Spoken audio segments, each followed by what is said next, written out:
Hey there, fourth graders.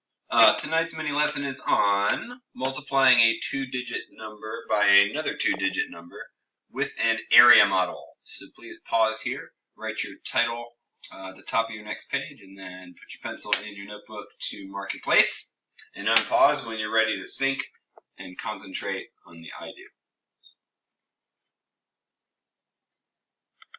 Alright, so before we get to multiplying a two-digit number by a two-digit number with an area model, let me remind you real quick how we multiplied a four-digit number by a one-digit number with the area model. So a few days ago, we did excuse me, problems like, say, this. And to set it up with an area model, what we did, we took this first factor and we changed it into expanded form. And then we drew a rectangle below it. And in between each value or each place, we put a marker in to kind of separate each section of that number, each value of that number into its own kind of box. And then we multiplied it by 5 over here. And then in the boxes, we put the product of this times this. So here I'm going to put 5 times 3,000. 5 times 3 is 15. 1, 2, 3 zeros. 5 times 400. 5 times 4 is 20. One of the tricky situations is when that product ends up with a 0. That does not count as one of my zeros. So 5 times 4 is 20. 2 zeros. 5 times 70. 5 times 7 is 35. 1 0. And then 5 times 2 is 10. And then I just take all these partial products and I add them up. 15,000 plus 2,000 plus 350 plus 10. And I get 0, 6, 3, 17,360. So that's an area model where I'm multiplying by one digit. Today I want to multiply by two digits. So we're going to do the same problems we actually did yesterday with the partial products, because I think it's nice to see those side by side because you're going to see some similarities.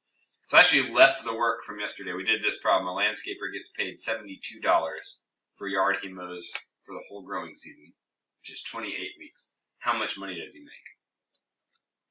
So we did 72 times 28 there with the partial products method. I'm just going to kind of slide that over here. And I want to do the same with the area model. So I'm going to multiply 72 by 28. So both of those are two-digit numbers. So I'm going to set up my area model a little different. I'm going to set the first factor up across the top in expanded form, 72. And I'm going to set my second factor down the side in standard form, in expanded form, 28, the plus sign. And so now instead of having one big long multiplication box, I'm going to have one that kind of looks like a window, right? I'm gonna put a line in my area model anywhere I've got the plus sign. So I'm going to separate the 70 and the 2, and I'm going to separate the 20 and the 8. And so rather than having 4 kind of boxes in a row, I've got one that looks like this, but works the same way. So check it out. So this box right here is 70 times 20. So 7 times 2 is 14, and I've got 1, 2 zeros to add. Right. This box right here is 20 times 2. 20 times 2 is 40. This one is 8 times 70. 8 times 7 is 56. That's my 0. And over here is 8 times 2. 8 times 2 is 60.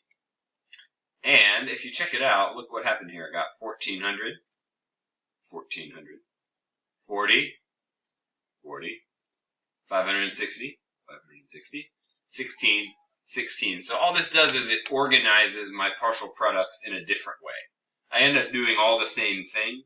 It's just some folks, sometimes this is a nice way to set it up. Sometimes this is a nice way to set it up. It just gives you two strategies. So now that I'm done, I'm just going to add those up. 1,400, 40, 560, 16. We already know what I'm going to get from over here is $2,016 he makes from that yard. So this is the partial products strategy, partial products. And this we call an area model right here. All right, let's do one together. Open up your notebook. And remember, on a WeDo, I want you to write this in your notebook. Your choices are, you can look at the problem and try to do it on your own. And after you do it on your own, unpause the video and see how you did. Another choice is just to watch me do it and then write it down at the end. And the third choice is to kind of listen a little, pause, do a little, listen a little more, do a little more, listen a little more, do a little more. Anything's fine.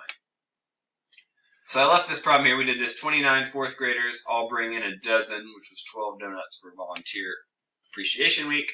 How many donuts is that? So this is how we did it with the partial products method. And I want to also do it with an area model. So the area model, I'm going to set up my 29 students times 12 donuts each in this way. I'm going to set up my first factor across the top of the area model. And I'm going to set up my second factor down the side of the area model.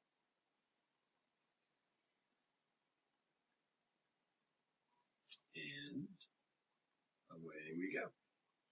So I mark in between my 20 and the 9, and I mark between my 10 and the 2, and that gives me the 4 distinct sections. So 10 times 20, 1 times 2 is 2, and I've got 2 zeros. 10 times 9 is 90. 20 times 2 is 40, and 2 times 9 is 18. Now you'll notice all of those are over in my partial products too, right? 200, 200, 90, 90, 40, 40, let's go pink, 18, 18. All I did the same work, I just organized it in a different way that may be more easy for you to keep track of. So then when I add up my 200 plus 90 plus 40 plus 18, add it all up, and I'm going to get 348 donuts. Yum. I hope at least one's blueberry. That's my favorite.